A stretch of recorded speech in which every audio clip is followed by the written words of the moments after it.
मैंने actually AI और Google का यूज़ किया था, रिसर्च किया था।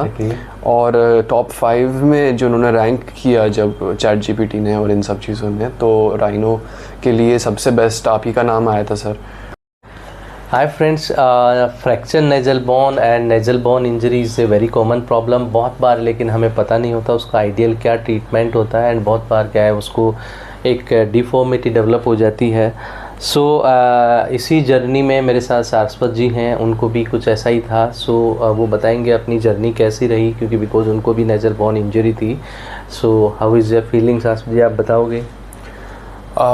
तो मेरा ये जर्नी रही है कि मेरा जो फ्रैक्चर हुआ था नाक में, वो एमएमए खेलते हुआ था। मैं एमएमए खेलता हूँ, मिक्स मार्शल आर्ट्स। मेरे को यहाँ पंच पड़ गया था नाक पे, और मेरा सबसे पहला ये रिएक्शन था कि मैं अपना फेशियल फीचर्स पे कॉम्प्रोमाइज़ नहीं करना चाहता हूँ।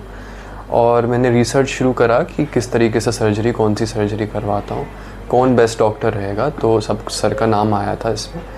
फैमिली से डिस्कस किया और एज़ सून एज़ पॉसिबल मैं यहाँ आया।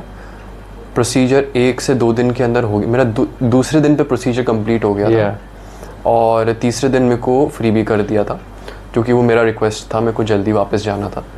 और फिर उसके बाद 10 दिन के अंदर अंदर आज मेरा सारे के सारे सूचर्स वगैरह सब निकल चुका है। It was a very painless procedure and contrary to many a beliefs and myths, ऐसा कोई निशान नहीं रहता है नाक के ऊपर। एज यू कैन सी मेरे नाक पे कोई निशान नहीं है।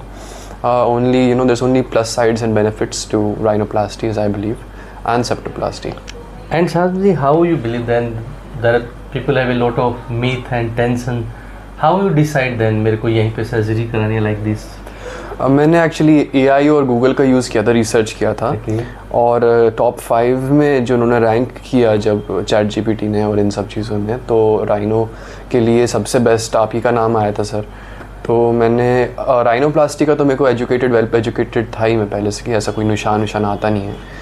और मैंने फैमिली से डिस्कस किया और मैं यहाँ आ गया। मिथ्स तो क्या है कि मिथ्स तो फिर लोगों को लगता है कि ऐसे कैसे हो सकता है कि बिना उसके सर्जरी, पर ऐसा होता नहीं है। मतलब वरना तो फिर राइनोप्लास्टी कराने का मतलब ही नहीं होता। यस।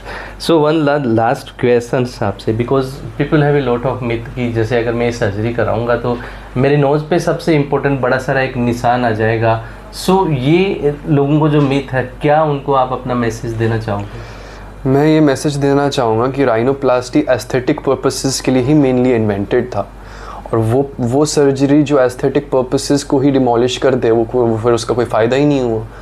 और मेरे को ऐसा लगता है कि ये मिथ तो इसका कोई लॉजिक और सेंस ही नहीं बना एक्चुअलिटी में, क्योंकि अगर आप एक फ़ीचर ठीक करने के लिए दूसरा फ़ीचर ख़राब कर दो तो वो सर्जरी कैसी है। तो आई डोंट थिंक ये तो आपको डरना चाहिए। There you can see in my nose, you cannot even tell that I've gotten surgery done.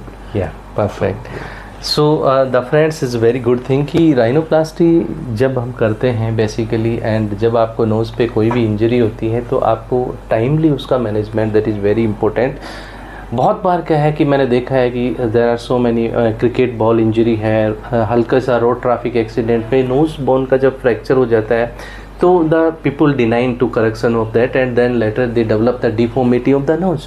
So lifelong उसके लिए उनको जो है देखना पड़ता है, उसकी पिक्स अच्छी नहीं आती है, उनको फंक्शनली भी प्रॉब्लम होती है। So this is my advice then, if you have the problem timely according to the doctor advice, आपको उसको ट्रीट कराना चाहिए। बाहर से उसमें कोई इंसिजन या बाहर से कोई स्कार ऐसा नहीं होता है, and it's not major painful, बाहर से ऐसा कोई पेन भी नहीं होता। सो टाइमली मैनेजमेंट करके नोज़ को आगे होने वाले कॉम्प्लिकेशन से हम दोस्तों बचा सकते हैं। एंड थैंक यू सारस्वत जी, आपने हम पर विश्वास किया। आपके वजह से थैंक यू सो मच।